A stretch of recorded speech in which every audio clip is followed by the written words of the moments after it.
கோடை காலத்தில் இந்த 5 உணவுகளை தொட்டு கூட பார்த்துடாதீங்க. வெயிலை விட இதில் தான் அதிக பாதிப்பே. வெயில் காலம் என்றாலே மக்கள் எல்லோரும் வெயிலில் இருந்து தப்பித்தால் போதும் என்று வீட்டில் ஏசியை போட்டு அமர்ந்து கொள்கிறார்கள். ஆனால் வெயில் காலத்தில் முக்கியமாக சில உணவுகளை தவிர்த்தால்தான் உடம்பு குளிர்ச்சியாகவும் எனர்ஜியாகவும் இருக்கும் என்பது எத்தனை பேருக்கு தெரியும்? இந்த காலத்தில் வெயில் மட்டும்தான் பிரச்சனை இல்லை. நாம நாள்தோறும் சாப்பிடுற சில உணவுகளை உடம்பு இன்னும் அதிகமா கஷ்டப்படுத்தும். இது பல பேருக்கு தெரியாமலேயே இருக்கு. அதனால கோடையில என்னென்ன சாப்பிடுறோம் என்பதில் கொஞ்சம் கவனம் எடுத்துக்கிட்டா உடம்ப நல்லா பாத்துக்கலாம். முதல்ல எண்ணெய் அதிகமா இருக்கிற உணவுகள், பஜ்ஜி, போண்டா, வறுத்த கோழி மாதிரியான உணவுகள் வயிற்றுக்கு சுலபமா செரிக்காது. ஏற்கனவே வெயிலால உடம்பு சூடா இருக்கும். இதுக்கு மேல இந்த எண்ணெய் உணவுகள் போனா உடம்பு இன்னும் சூடாகி சோர்வு அதிகமாகும். முகத்துல பொடுகு, வயிற்று கோளாறு, சாப்பிட்ட உடலும் சோர்வு மாதிரி பிரச்சனைகள் வர ஆரம்பிக்கும். அடுத்தது குளிர்பானங்கள். வெயில்ல இருந்து வந்ததும் இத குடிச்சா உடனே குளிர்ச்சி கிடைச்ச மாதிரி தோணும். ஆனா அது கொஞ்ச நேரம் மட்டும்தான். அதுக்கப்புறம் உடம்புல தண்ணீர் குறைய ஆரம்பிக்கும். அதனால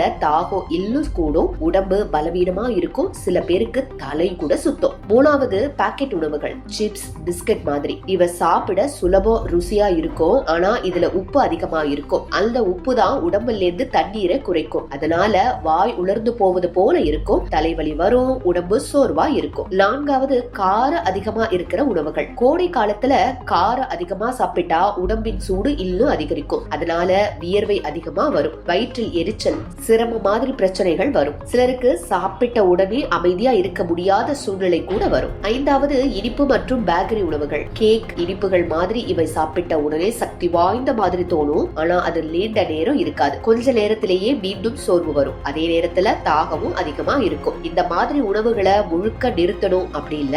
ஆனா கோடை காலத்துல கொஞ்சம் குறைச்சாலே உடம்பு ரொம்ப லேசா இருக்கும். அதுக்கு பதிலா தண்ணீர் அதிகமா குடிக்கணும். மோர், இளநீர், தர்பூசணி, வெள்ளரி பழங்கள் மாதிரி இயற்கையான குளிர்ச்சி தரும் உணவுகளை உடம்பு சுறுசுறுப்பாகவும் சுத்தமாகவும் வைத்திருக்கும். முடிவுல ஒரு முக்கியமான விஷயம், கோடையில நம்ம சாப்பிடுற உணவுகள் தான் நம்ம உடம்பு எப்படி இருக்கும் என்பதை தீர்மானிக்கும். சரியான உணவு தேர்வு பண்ணினா வெயில் இருந்தாலும் நம்ம சுறுசுறுப்பா இருக்க முடியும்.